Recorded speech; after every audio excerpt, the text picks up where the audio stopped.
নমস্কার।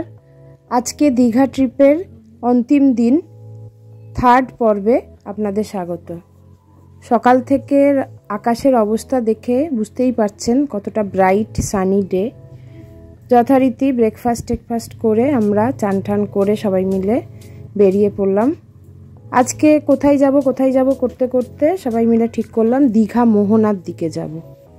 দীঘা মোহনা হচ্ছে এমন একটা পয়েন্ট, ভিউ পয়েন্ট বলতে পারেন, যেখানে চম্পা নামক নদীটি এসে বে অফ বেঙ্গলে দীঘার সন্নিকটে মিলিত হয়েছে। তো এটা একটা বিরাট বড় ফিশ মার্কেট।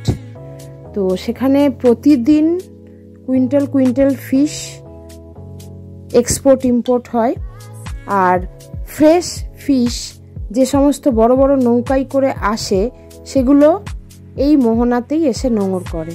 সেগুলো আমার পরে ছবি তোলা আছে, দেখাবো। কত ধরনের ফিশ দেখুন।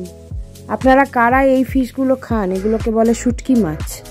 আমি কোনোদিন খাইনি, শুনেছি নাকি খুব ভালো খেতে হয়, বাট রান্না করার সময় নাকি খুব গন্ধ হয়।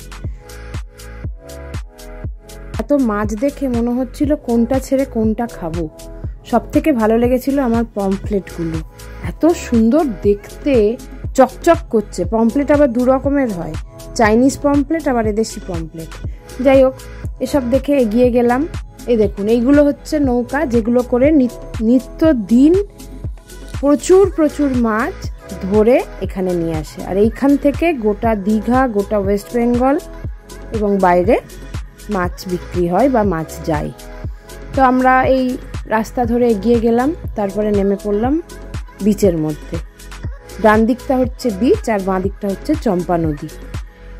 এইটা হচ্ছে বিচের দিকটা। তখন ভাটা চলছিল, অনেক দূর জল সরে গেছে। হাঁটতে হাঁটতে বেশ কিছুটা গেলাম, কিন্তু পাটা আমি ভেজাইনি, মেয়েরা ভিজিয়েছিল। কিছু ছবি টবি তোলা হলো এখানে। আমার ছোট মেয়ে আবার একখানা হ্যাট কিনলো, হ্যাট কিনে ভীষণ পোজ মেরে একটা ছবি দিল।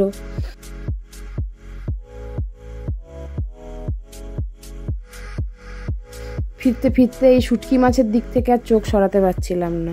যাই হোক, ফেরার পথে আবার গেলাম সেই আমাদের পুরী মন্দির, যেটা দীঘাকে একটা অন্যতম পর্যায়ে নিয়ে যেতে চলেছে আগামী দিনে, সেটা আবার দেখতে।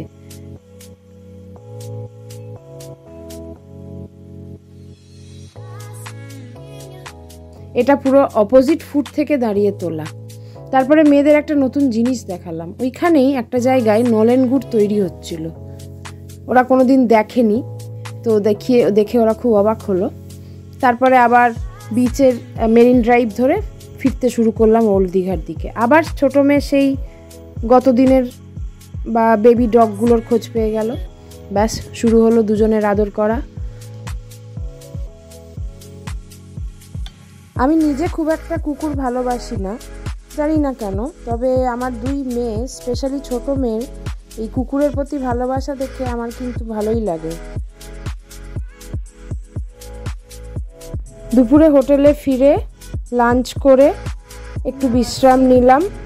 বিশ্রাম নেওয়ার পর বিকেলে আবার যাওয়ার জন্য বিচে ঘোরার জন্য রেডি হলাম। বাট হাজব্যান্ডের শরীরটা ভালো না থাকায় আমি দুই মেয়েকে নিয়ে বিচের দিকে গেলাম।